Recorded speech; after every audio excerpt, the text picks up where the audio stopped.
रामकृष्ण हरी मंडळी, मी आपला DN साहेब स्वागत. प्रॉपर्टी ठाणे पश्चिम. आज पण चांगला बजेटमधला फ्लॅट आहे. ज्या लोकांचं खूप कमी बजेट आहे, लोकेशन चांगला हवा आहे, मला असं वाटतं त्यांच्यासाठीच हा फ्लॅट नक्की असू शकतो.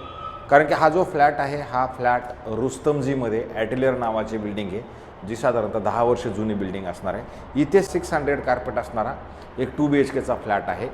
जर फ्लॅट तुम्ही बघितला तर फ्लॅटची जर बाहेर जाताना जर बघितलं तर हा बाहेर जाताना साऊथ मधला फ्लॅट आहे. बाहेर जाता तुम्ही साऊथला जात आहे आणि ज्यावेळेला तुम्ही बाहेर येणार आहात त्यावेळेला समोर 2 फ्लॅट आहेत, इकडे 2 फ्लॅट आहेत आणि इकडे 2 लिफ्ट आहेत. म्हणजे अशा पद्धती इकडे ह्या 2 साईड हे 2 लिफ्ट आहेत, 2 फ्लॅट, समोर 2 फ्लॅट. खरं तर ह्या फ्लॅटसोबत आपल्याला एक कार पार्किंगही मिळणार आहे. आतमध्ये जाताना मात्र हा नॉर्थ असणार आहे आणि आतमध्ये आल्यानंतर तुमचा हा मोठा असा हॉल आहे, जे 600 कार्पेटचा असणार आहे. त्याच्यामध्ये ह्या अशा पद्धतीचा हा हॉल असेल, जिथे तुम्ही बघू शकता ह्या साईडला तुम्हाला, जर तुम्ही इकडे आलात, इथे आल्यानंतर तुम्हाला एक स्टँडिंग बाल्कनी आहे आणि स्टँडिंग बाल्कनीमधनं हवा बाकी येते आत्ता. पण जर समोर बघितलं तर समोर तुमचा हा मुंबई नाशिक रोड आहे, जो तुमचा घरातनं तुम्हाला बाकी मुंबई नाशिक रोड हा प्रॉपरली दिसतो. जर ठाणा स्टेशनपासून याचा अंतर विचार केला तर साधारणतः 3.5 किलोमीटर अंतरावरती रुस्तमजी ॲटिलियर नावाचा प्रोजेक्ट आहे आणि इथेच हा फ्लॅट आहे. याच्यामध्ये स्विमिंग पूल नाही, गार्डन आणि जिम आहे. आणि याचा जर मेंटेनन्सचा विचार केला तर साधारणतः 6,000-6,2500 रुपये याचा मेंटेनन्स असेल. इथं तुम्ही ह्या किचनमध्ये आलेला आहात. किचन जर बघितलं तर 2 साईडला असणारं किचन असेल आणि ह्या साईडला बघितलं तर परत तुम्हाला एक स्टँडिंग बाल्कनी किचनमध्ये पण दिली गेलेली आहे. गॅसची पाईपलाईन ऑलरेडी आलेली आहे. फ्लॅटमध्ये साफसफाईची गरज आहे. मग तुम्हाला इंटेरियरचं जर काही काम करायचं असेल तेही करावं लागणार आहे. असं नाही की हा तयार फ्लॅट आहे. पुढे आल्यानंतर तुम्ही इथे आलात तर इथे तुम्हाला परत एक वॉशरूम, बाथरूम, टॉयलेट हे असं सुंदर आणि चांगल्या पद्धतीचं दिलं गेलेलं आहे. 600मध्ये बसवलं म्हटल्यानंतर त्या पद्धतीनं खरं तर चांगलाच फ्लॅट आहे. नंतर इकडे आला तर तुम्हाला हे बेडरूम मिळणार आहे. हे बेडरूमची साईज जरी बघितली तर चांगली मस्त आहे, कारण की प्रॉपर बेड लावून एखादं कपाटाचं तुम्हाला तरी इथं सोय तुम्हाला नक्की नीटनेटकी करता येईल.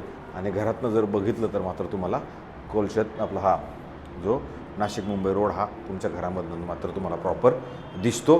त्याच्यानंतर ज्यावेळेला आपण ह्या बेडरूमच्या बाहेर येणार आहोत त्यावेळेला मात्र इथे तुम्ही जर आलात तिथं कपडे वाळवत घालायला अधिक वॉशिंग मशीनची एक वेगळी अशी सुंदर आणि चांगल्या पद्धतीची जागा बाकी ह्या फ्लॅटमध्ये तुम्हाला नक्की मिळणार आहे. अशा पद्धतीचं हे तुमचं ड्राय बाल्कनी होतं. नंतर तुम्ही ज्यावेळेला इकडे पुढे येणार आहात, पुढे आल्यानंतर इमिडिएटली तुम्हाला एक कपाट लावण्यासाठी अशी मोठी चांगली जागा दिली गेलेली आहे, जे तुमचं कपाट इकडं लागेल. आणि कपाटाच्या व्यतिरिक्त जर बघितलं तर इथे मात्र तुम्हाला एक चांगला सुसज्ज असा मोठा तुम्हाला बेडही लावता येऊ शकतो. आणि ह्या खिडकीमधनं जर तुम्ही बघितलं तर मुंबई नाशिक रोड मात्र तुम्हाला प्रॉपरली दिसणार आहे. अशा पद्धतीचं हे तुमचं बेडरूम आहे.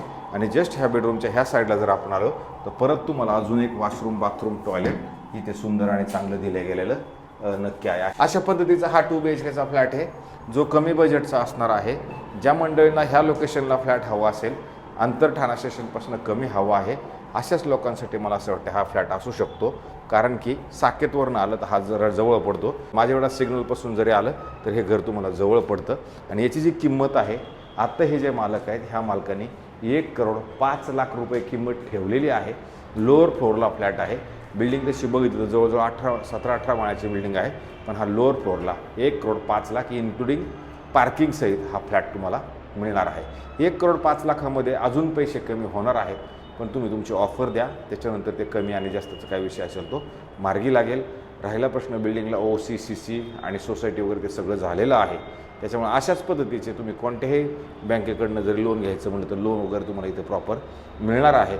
अशाच पद्धतीचे रोज नवे जुने आणि चांगले किंवा वाईट किंवा करे या वेगळ्या पद्धतीचे घरं रोज आपण दाखवतो, जेणेकरून कोणाचं बजेट, कोणाचं काय, कोणाची पसंत कुठेतरी काहीतरी सिलेक्ट असेल किंवा आवडत असेल किंवा नाही आवडत असेल, असं काहीतरी असेल. त्याच्याचमुळं आम्ही मात्र आमचा प्रयास करतो की रोज तुमच्यासमोर काही ना काही गोष्टी ठेवायच्या ज्या जेन्युइनली असतील आणि त्याच पद्धतीने आम्ही काम करतो. त्याच्यासाठी आम्हाला जास्तीत जास्त लोकांनी तेवढं सबस्क्रायबर्स करा, जास्तीत जास्त लोकांनी कमेंट्स करा, जास्तीत जास्त लोकांनी ते लाईक, शेअर वगैरे असलं काय असेल ते बी करा, जेणेकरून आम्ही आमच्या कामामध्ये परत खंड पडून देणार नाही आणि तुमच्यासमोर रोज एक काही ना काही गोष्टी घेऊन यायचा प्रयत्न करू. तर थांबतो मंडळी.